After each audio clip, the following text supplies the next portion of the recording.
InShalla and Ashe. Just love saying that out loud. But blessings to you, as always, my energetic beings. The energy of today is actually one of my favorite. It sometimes feels a little bit extreme, maybe a little awkward, maybe a little bit like you're coming off of the fence. But what's the frequency to law of attract, right? That's the super sauce. So we all have this inner heartstring, a melody that sometimes just needs to be bursted or played out. However, the melody needs to be in a harmonic, right? For things to really to flow and be easy. So for me as a reflector, it's all about the surprise or the disappointment, which is hilarious because sometimes I am just like, am I surprised or am I disappointed or neither? So soon I am going to be opening the doors to the rising of the origin. You'll begin to see it on a variety of social media channels.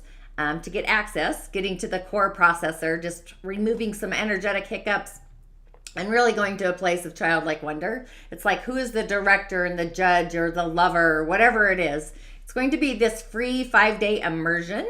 But with all of that, welcome to today's Daily Snippet. Once again, I am your host. I am a practicing holistic Sha medium and subtle energetic surgeon, merging these indigenous technologies, the wisdom of the spirit of the Dagara tribe in Burkina Faso, my mentor, elder, friend, and also ancestor, along with the subtle energies, elements, elemental beings, basically the elemental realm into the imaginal, with offerings, rituals, and prescriptions to really add to your own personal juice in your container.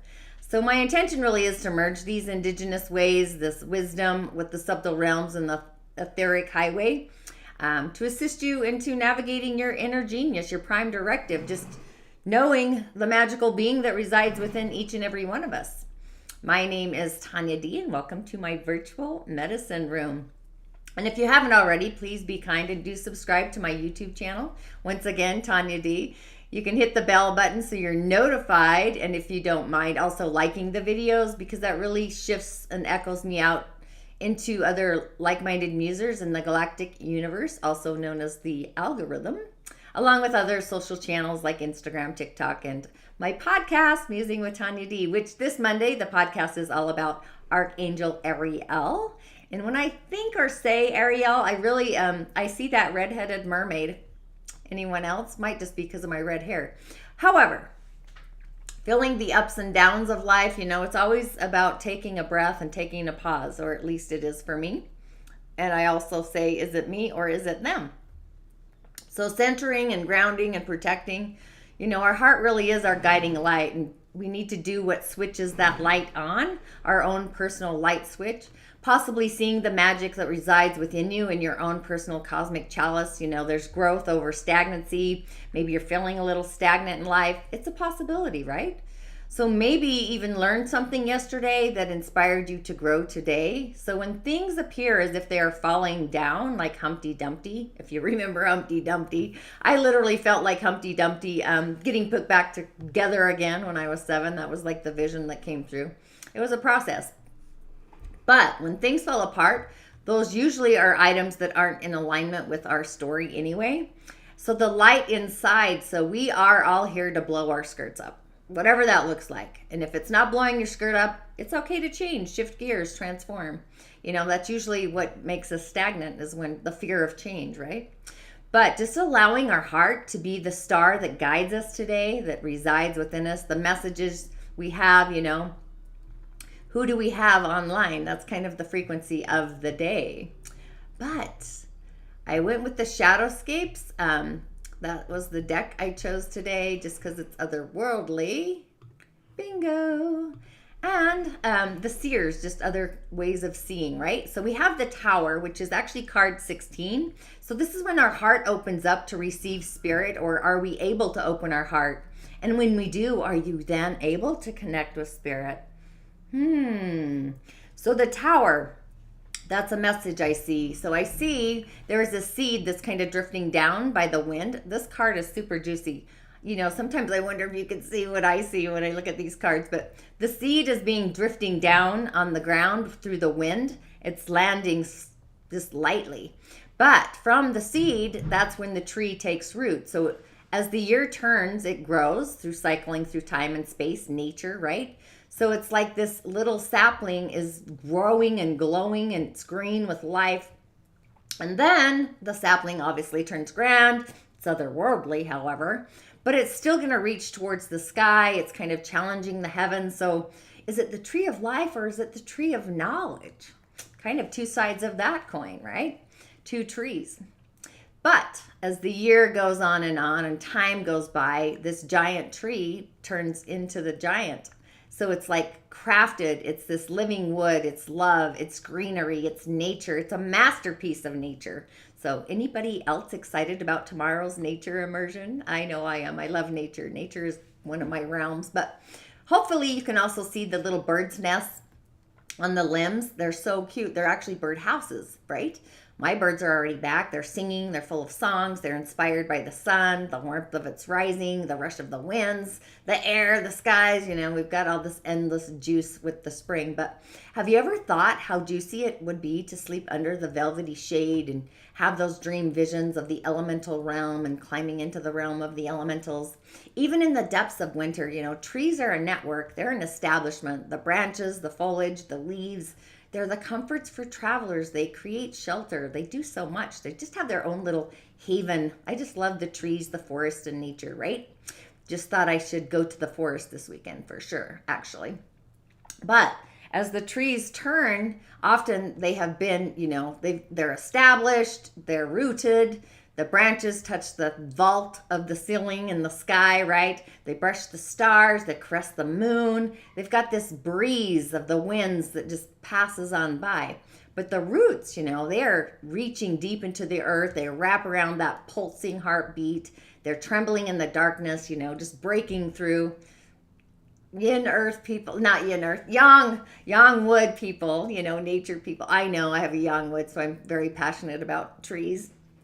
But they're even fickle and easily, you know, this tree can grace us with numerous blessings. Nature rescinds sometimes the gift. Sometimes she throws a spear of terror from the heavens, if you will, or thunder, which, you know, sometimes centuries, it's taken centuries to move forward from that tiny little seed and destroy things in an instant. A wind, you know, a deadly arc, just blindly beautiful, blazing lightning, thundering, searing hot, blazing of the sun or fire, shattering into splinters, you know, and the earth herself will shudder through the blows of the earth or the tree. So this really is the message of the energy of today. But being that it's otherworldly, those blessings of the fruit of the tree, you know, see things not so much as a catastrophe. Like sudden change is often a great thing, and just releasing the emotion, the suffering. Maybe your skirt is going to get blown up today, something exciting and super juicy. Breaking through those long established patterns. You know, the upheaval, the chaos kind of brings the breakthrough, the break on down to break on through to the other side kind of thing. Yeah, the doors. So it's like, are your fantasies being shattered by a brutal hand of reality? Sometimes, or I would say in a positive life, shattering the reality of that fantasy so it can become manifest. So just having a clean slate, severing and leaving the past, creating a new belief structure, different opinions, just saying, right? So from the Tower, which I think is super juicy, quite frankly, I think all cards are great. What am I saying? We go from the Tower to Justice. So this to me is like a card of integrity. It's like, how are we loving ourselves? Do we need more love in our chalice? Just keep pouring that in. But to the Egyptians, when death claimed a soul, one was brought to be judged by the goddess Mat, M-A, and then A-T. I don't know if I'm saying that right, but whatever. So she weighs the soul on those scales against that feather.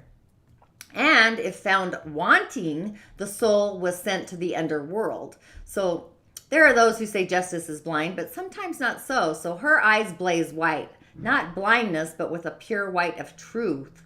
She sees through mirrored flesh. It's the etheric mirror, just peeling aside the layers of emotion, illusion, perception, and into the heart. That's where this unfettered awareness is hiding. That's where it resides. And it can't hide. So she really stands for karma. So the souls have gathered. They're kind of like the butterflies that are hovering near her. And she's bearing that feather, that wisdom. It's like her heart. It's close to it. It's like a sword. So she judges, but not with her own bias or with the grays of the maybes. This kind of reminds me of the zones. I talk about the zones in one of my fun episodes, I should say, my online courses. But the grays, so it could be black, it could be white. There's different things that they are, but there's fear, there's partial.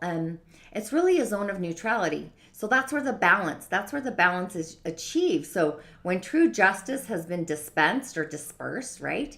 It's the evening out of the threading of what's not settled in correctly. So there's this balance, it's harmony, it's the equilibrium of harmony. It's assuming the responsibility and weighing both sides of the issue before you make a decision. So it really is taking that breath and taking that pause and choosing through full awareness, like of all of our spidey senses, But justice relies mostly on the logical mind, not so much the emotional.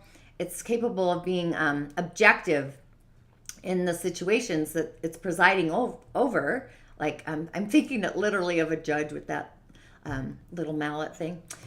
So then just adjusting things that need to be assessed. So it's like meditating on what the correct path, morality, what the responsibility is, and maybe even the possibility maybe to compromise. That might be a situation in order to really truly evaluate both sides of a situation, whatever that is. So oftentimes we just need to admit, sometimes acknowledge the truth, our own spiritual truth, seeking our truth in our bodies, just comprehending or understanding the consequences or results of our actions. So the connections they have to everything around us from that, right? The seedling, the tree. So we can set a course for our galactic future, whatever that looks like. So I kind of like this card just for that, like seeing two sides of the coin without having any judgment, kind of. And then we have the Lovers, which is card 6. So this truly is, it's all about opening up to receive love, basically, right? So when our heart opens up, we can receive love simply, except that opening part, It's hard to open up, let's be honest, or at least I am. Just kidding, but not really, all at the same time. However, the Lovers, look at that. What a great kind of vision. I mean, you can see that they're entangled. They're in their own web of entanglement with each other. So even in the oldest of stories and tales, I'm thinking of, fairy god stories or whatever you want to call them. There's this choice between knowledge and the fulfillment of our worldly senses. So the simplicity of this ever-present moment in the now. So we can see that they're both drawn in this entanglement, this embrace. They seek this union that all souls really, they ache for that. They desire, right? We have this aching to know the oneness of love, passion, and just like reveling in all the juice. So possibly you can see that their eyes are open. They're like gazing at each other intently. This is also called what years ago was called moon eyes. When somebody's so in love, their eyes like light up like the moon, if you will. But these two are even oblivious to the sun that's blazing upon them from the heavens and the sky. They can't see the gold. They can't see the gems. They can't see the crowns. All of this stuff. So even like the crown, it kind of reminds me of Robin Hood with Kevin Costner when she had that crown of flowers with Sean Connery coming in. That's kind of what I'm seeing. But there's all these forces gathering around them and they can't see anything because they have no awareness of any of that, just their own senses with each other. So again, have you ever witnessed anybody who is truly in love? They are oblivious to all of the surroundings. They're literally encapsulated with each other. So to me, this is a message to take the seed and to water it with our own spirit, our own intentions, and seeing what can grow from it. So this is like taking the justice of union, balancing the energy of flow. This is like a marriage kind of justice, right? And then the Lovers kind of things. It might be the heavens, the tower, just showing us those unexpected love of heaven's justice, or love coming from the heavens, showering down through the crown. So it's this blending of the heart and the mind and forming a union. It's forming a marriage, a different kind of marriage. It doesn't have to be physical, paper, worldly stuff. It could be romantic in nature, but that's not always so either. So Lovers is also about determining values. How about our self-worth? Are we struggling with choices? It's this innocent embodiment, the turtle doves. Kind of reminds me of the peace I'm thinking of the doves and purple rain prints. That's kind of funny. But that's however true that is, right? It could also be, I don't know if you can see it, the shiny red apple that's embraced in the snake at the bottom there. That's one of the oldest symbols of temptation as well. But there's also the calla lily, which is pure simplicity. It's lush, it's sensual, it's, complexity in a weird way because roses have thorns. We could go on a tangent all day long about this beautiful card, but maybe somebody is, it's for today. I do a read every day for the cards of the day. And every day I use different decks based on the energy of the day. And today the frequency is that of Otherworldly. Actually, they're all kind of Otherworldly, but it's just the frequency that comes in. So I use different cards based on every day's frequency. But yeah, this is the energy of today. Perfect. Hey, state your name because all I get on my end is Facebook user. It's kind of frustrating oftentimes, and I don't know how to switch my settings. Let's be real. But with that, somebody might be getting proposed to today. I would say expect the unexpected, super juicy. You might get proposed or engaged with ourselves maybe. Maybe it's time to be more self-loving to ourselves. Or we get a proposal for a new job that we're loving. There's other aspects, it's love, not always the intimacy, but be intimate with yourself too, right? Why not? I say yes.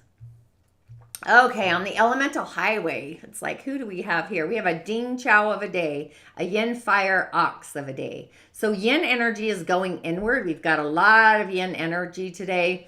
We do have that outer energy, the yang on the fire year. Hi, Victoria. I'll pull a card for you Monday. Watch on Monday show. I'll pull a card for you. So we do have this outer energy, the yang of the year, the yang water and the tiger. But it's for the entire year, by the way. But our outer world, so that's like the pouncing of a tiger. It's the water flowing. It's oceanic water. It's big water. It's yang water.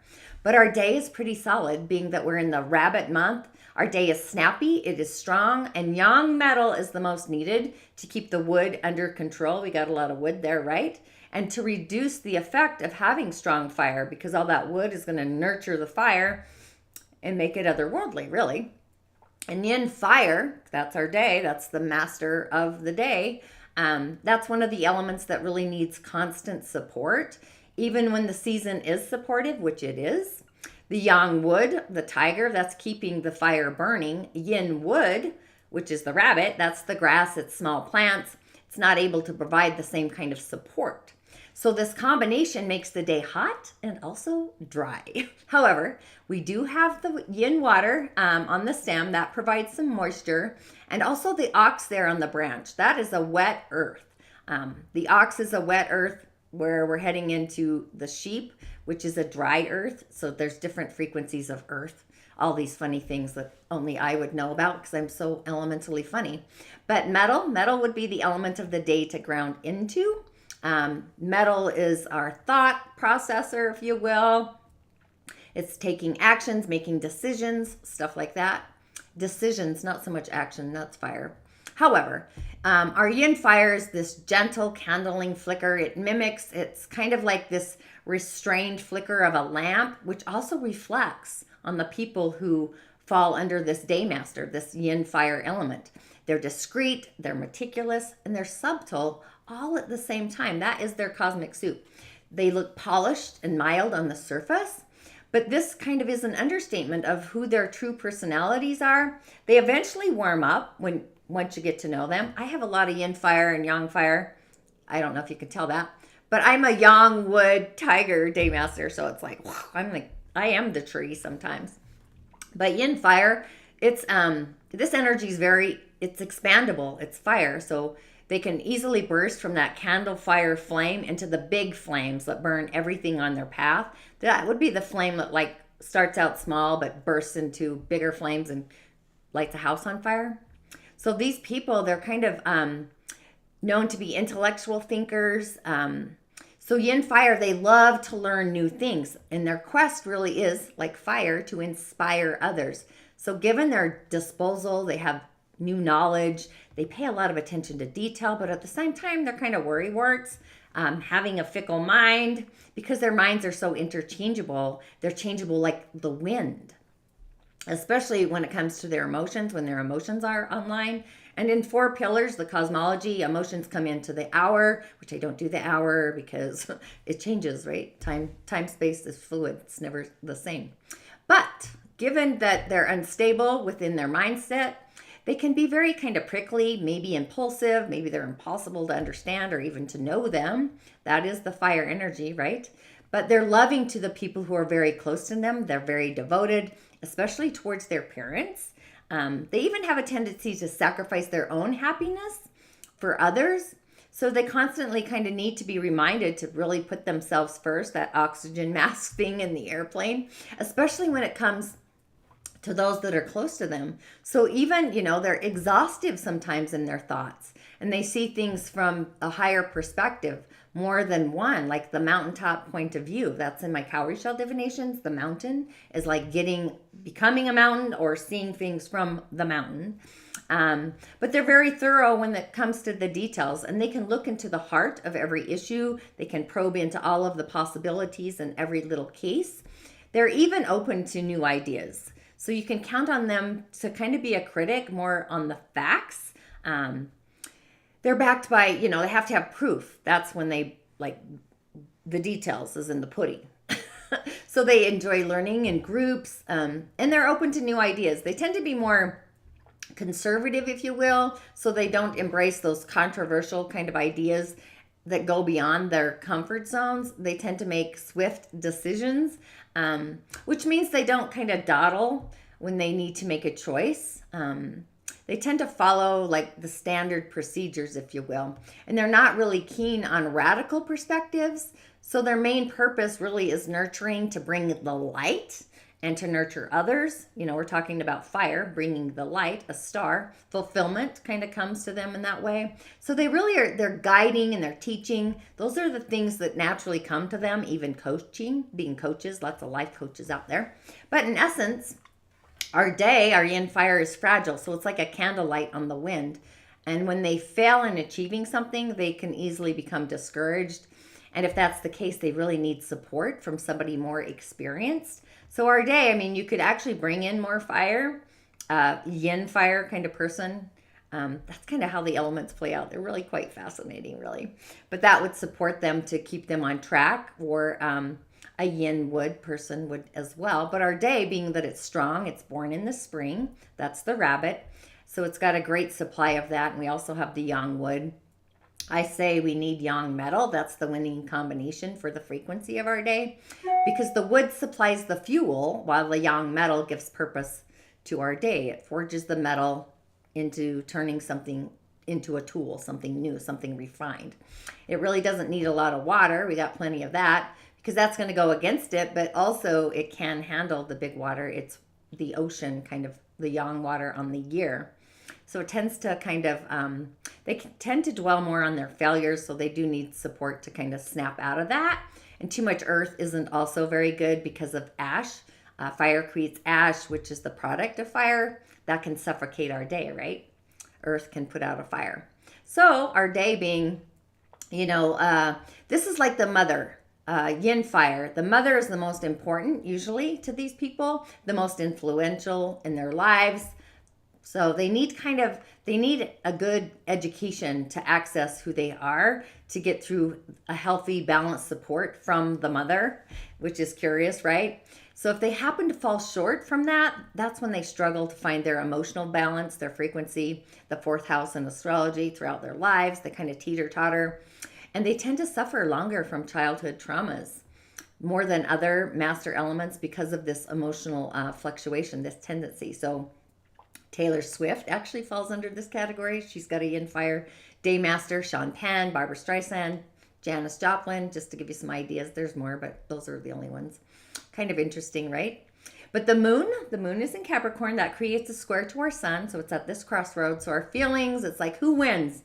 The moon is in its opposing sign, Cancer or Capricorn. The moon is Cancer, right? Or our actions, our character, our inner world. So it's like, So Capricorn has this strict kind of authority feeling, like controlling your feelings. This is how you're supposed to feel, kind of a dictator. Sorry about that, earthy though, right? But our crown is also online, along with our solar plexus, our root. our root center for the whole month of the Aries season.